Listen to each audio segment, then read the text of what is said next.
El aire en Sinaloa era denso, cargado con el aroma a traición.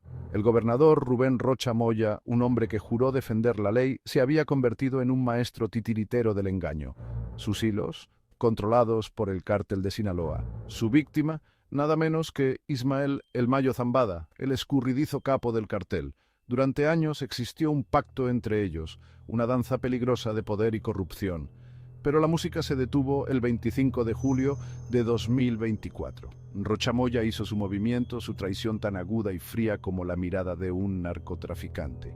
Zambada, confiando en su retorcida alianza, cayó en una trampa. Una reunión orquestada por Rocha Moya lo esperaba. Una reunión que destrozaría la frágil paz del cartel y desataría una ola de violencia sobre Sinaloa. El lugar fue elegido cuidadosamente. Un lugar donde los susurros de conspiración no parecerían fuera de lugar.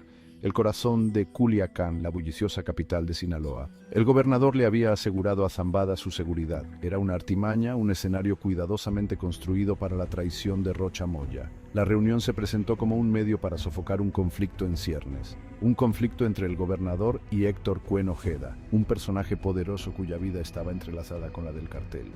Zambada, siempre estratega, vio la oportunidad de mantener la estabilidad. No vio venir la traición. Cuando Zambada llegó al punto de encuentro, la trampa se activó. Hombres armados, con los rostros ocultos por pasamontañas, emergieron de las sombras. No estaban allí para negociar, estaban allí para secuestrar. El jefe del cartel, acostumbrado a dar órdenes, no a recibirlas, se encontró desarmado y sometido.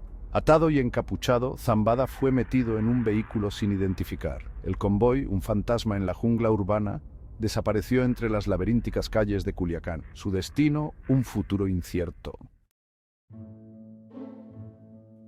La noticia de la desaparición de Zambada corrió como la pólvora por el inframundo criminal. Susurros de traición llenaron el vacío dejado por la ausencia del líder del cartel. Entonces, sucedió lo impensable. Zambada resurgió, no en las montañas de Sinaloa, sino en un tribunal de los Estados Unidos. Desde la prisión, Zambada expuso la traición de Rocha Moya. El gobernador afirmó había orquestado su secuestro y posterior entrega a las autoridades estadounidenses. La revelación causó conmoción en Sinaloa, destrozando la ilusión de orden y exponiendo la profunda corrupción que asolaba al Estado. La noticia de la traición a su padre desató una tormenta de fuego, mejor conocido como Mayito Flaco. El hijo mayor de Zambada, una figura despiadada por derecho propio, juró venganza. Rocha Moya, antes un colaborador, era ahora un hombre marcado. Mayito Flaco, impulsado por la ira y la sed de venganza, reunió a sus fuerzas. El cartel, bajo su mando, se preparó para desatar el caos sobre Sinaloa. La traición de Rocha Moya sería respondida con sangre. El gobernador, antes percibido como un operador astuto, se encontró atrapado en una telaraña de su propia creación. Su apuesta le había salido mal, dejándolo vulnerable y expuesto. El cartel, sus antiguos aliados, eran ahora sus enemigos jurados. La única esperanza de supervivencia de Rocha Moya residía en los rivales del cartel, la sanguinaria facción de los Chapitos. Pero su protección tenía un alto precio, sumisión total. El gobernador, antes una figura de autoridad, era ahora un peón en un juego mortal. Sección 7. Represalias y terror. La venganza del cartel fue rápida y brutal. Una ola de violencia arrasó Sinaloa, un sangriento testimonio de la furia de Mayito Flaco. Asesinatos, secuestros y atentados con bombas se convirtieron en algo común. El miedo se apoderó de las calles, un recordatorio constante del alcance del cartel. Rocha Moya, a pesar de sus nuevos protectores, vivía con un miedo constante.